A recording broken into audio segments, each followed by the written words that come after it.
Most people think building a rental portfolio takes decades and a ton of money. That's not true. One of the fastest ways I've built long-term cash-flowing rentals is by buying properties at foreclosure auctions. Foreclosure auctions give you access to properties at deep discounts, sometimes 20, 30, even 40% below market value. That discount is where your profit and safety come from. The first step is knowing your numbers before you ever bid. You don't guess, you calculate. You start with the after repair value, then subtract repairs, holding costs, financing, and your margin. Whatever is left, that's your max bid. If the numbers don't work, you walk away. The second key is buying for cash flow, not emotion. At auctions, there's no inspection and no seller disclosures, so you assume repairs will be higher than expected. Conservatism keeps you profitable.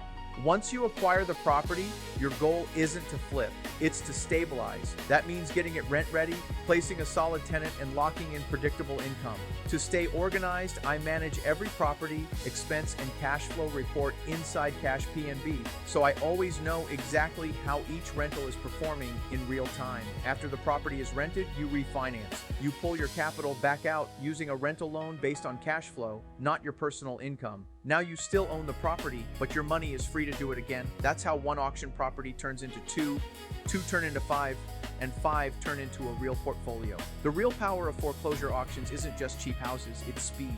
You're not negotiating with sellers. You're not waiting on inspections. You're executing with clarity and discipline. This strategy isn't for gamblers. It's for investors who understand risk, preparation, and patience. If you want rentals that pay you every month, build equity automatically, and give you time freedom, foreclosure auctions can absolutely be your shortcut.